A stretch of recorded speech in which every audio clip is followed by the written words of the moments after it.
To achieve ultra realism, it's not enough to create realistic looking 3D models. You need to go way deeper for characters, for example, creating pores, wrinkles and other imperfections of the skin to really sell a CGI character as realistic. Usually you use textures to add these fine details, and in Blender you have multiple ways to do that.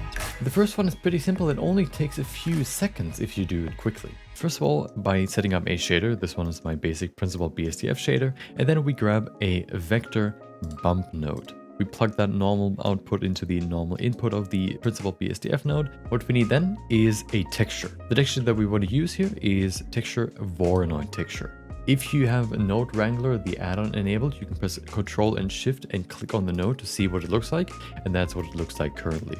If we now plug that distance output into the height, and then if we look at the principal BSDF again, you can see it looks kind of weird.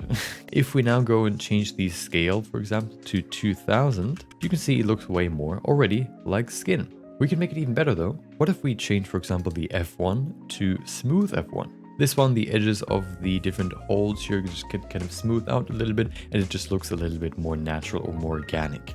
We have two different ways to imitate there being surface imperfections basically. We can do that either with a bump map, which is basically a grayscale value from black to white. 50% gray is basically the middle value, the standard value. If you want to go higher, create a bump, you want to use values above that. If you want to create a sort of hole or a crease, you want to go below that. So for this, for example, if you look at the texture, we can see here, there are some holes right here, these black dots, and then we have these white areas in between. And if you look at that in the rendered view or in the material preview, we can see it looks like this. The other type that we have is a normal map. A normal map has colors, and the colors are basically linked to the different coordinate directions of 3D space, X, Y, and Z. So we have blue, green, and red, I think, and mixing them together creates the normal map that you usually see. Normal maps are harder to create and usually only really work for a specific model, except if it's like a procedural texture, so I'm not going to focus on those here. To improve this even more, we can, for example, grab a float curve, plug that in here, and then we can change the fall off or the shape of the holes, you could call it, by just grabbing this here and pulling it all the way to over here. But what you can see now is that the shading looks kind of weird. We have this weird anisotrophic look, and that's of course not what the skin looks like. And that is just because the value or the distance that the texture here provides is way too deep. So what we need to do is we need to go into the bump map and we need to change the distance. I like to divide it by 240, maybe even to divide it by 2 even more. And now we already have a pretty good looking basic skin texture by adding these pores to the surface. We can make it even better though, for example, by just grabbing this, duplicating it, and then we can grab a mix RGB node, combine the two, and then we can go here and change this to multiply, change the factor to 1. And now you can see it didn't really change much because the textures are exactly the same. What I want to do now is I want to change the scale to 4000. What this did is it sort of filled these smooth gaps in between the holes and added even smaller holes in between there, which creates this even more detailed surface. So this, for example, you could use to create the basic pore bump map. Of course, skin doesn't only have pores, it also has imperfections like bumps or creases or wrinkles and all that. So what you could do here to still work procedurally, you could, for example, grab a noise texture here. Let's change the scale, and then let's grab a converter color ramp. I like to change the whatever this is called to ease, and then I like to bring this white value higher so that we can only see these black spots and everything else is white. Then I like to switch this white to black and this black to white, and then I like to grab the white value and push it a little higher. Let me separate them a little bit more so that we have individual blobs, and then we have these individual blobs that we can mix in here as well. We can grab a mix RGB node again, put that in there, plug the color ramp of this noise texture into the lower value of the multiply. I like to use the add value, and this adds these bumps to the surface. Of course, then you can also go in here into the noise texture and add a little bit of detail to them and make a pretty basic but effective skin shader or skin bump map very quickly and procedurally. But there's one problem that this method can't really solve.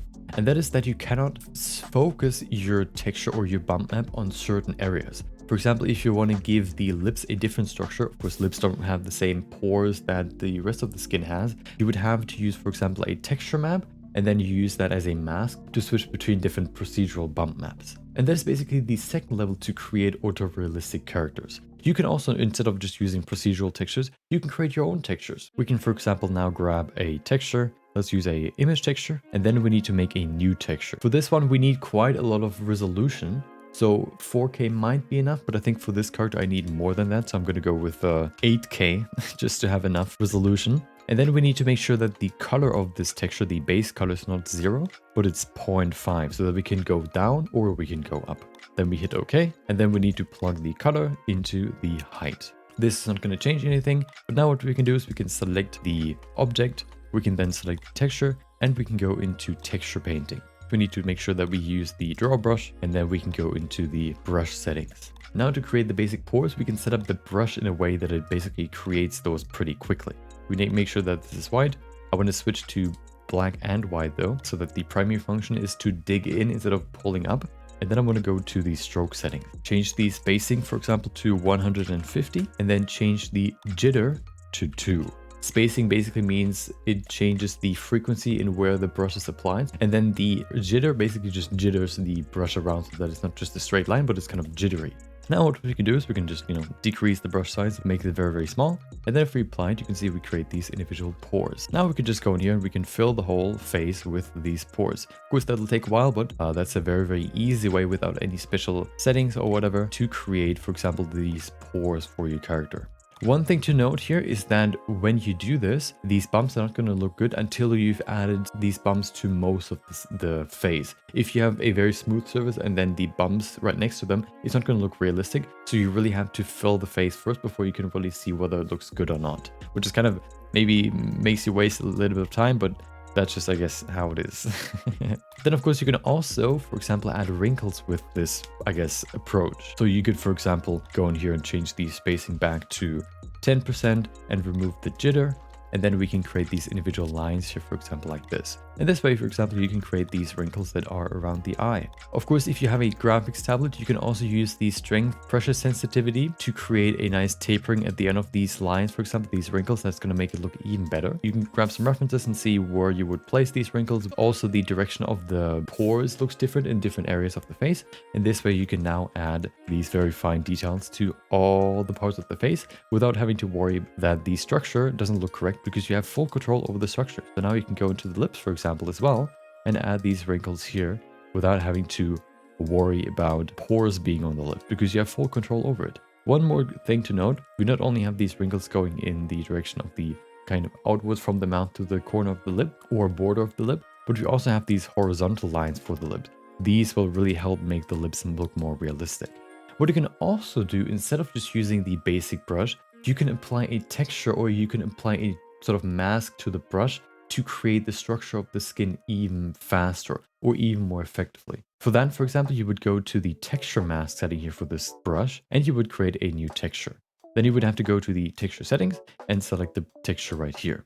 Of course, then we need to select the brush mask or the skin mask that you have.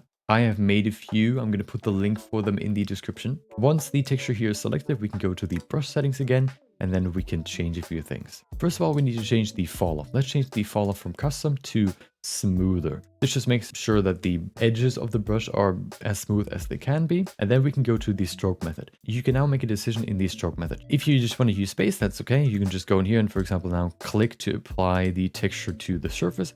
Or what you can do is you can change the space to anchored. Anchored helps you create textures a little bit more deliberately. What this basically does is, if you click, you basically anchor the texture, and then you can draw it out to define how big the texture is supposed to be, to kind of have more control over it. Another thing that I would recommend is going to the setting up here to change the mix mode of the brush and change it from mix to value. That just works a little bit better for me in my experience. And now you can just use this brush with the texture applied to create the basic skin surface. Of course, I've increased the distance again, so that's why it's so deep. And one thing you have to kind of keep in mind is that you can create these sort of hills and valleys here. You can just kind of, get rid of them by just drawing over them again. And by doing that over the whole surface, you can create a pretty realistic looking bump map for the face. But there's one more method you can use, which is, in my opinion, even easier and even more realistic. And that is basically by grabbing real life face scans, for example, from 3D Scan Store or Textures XYZ, and applying them to your model. Face scans usually include a color map as well as a bump map and maybe some specularity maps as well, or roughness maps that you can apply to your own model as textures that then, do the job for you in texturing your character. And that is exactly what I have done for my Sage model here, for example. You can see here the color texture is already applied, but of course you can see the lips are ultra smooth, perfectly smooth. So now we could, for example, just enable the bump map here, and we can see we have some nice bumps on the surface, which of course are realistic because they come from a real person. The bump map that I use here is from 3D Scan Store, and they give you a bump map with different levels. Here, for example, what I've done is I've used the secondary and tertiary levels and put them into the bump map to create the very, very fine details. And then to improve the look even more and make it look even more realistic, I actually deform or displace the surface or the geometry in rendered view by using a displacement map. The displacement map is basically a bump map, but it actually displaces the geometry of the model, not in the viewport, but in the rendered view. So of course, if you want to do that, you need a very, very high resolution model. And what I plugged in here is the level 1 resolution. So the biggest bumps I use for the displacement, and the secondary and tertiary bumps I use for the bump map. But of course, as you can see here, the model doesn't really have enough geometry to really displace to create these ultra fine details. So once you select your model and after the multi-resolution modifier that you may have on your character, you want to add a subdivision surface modifier.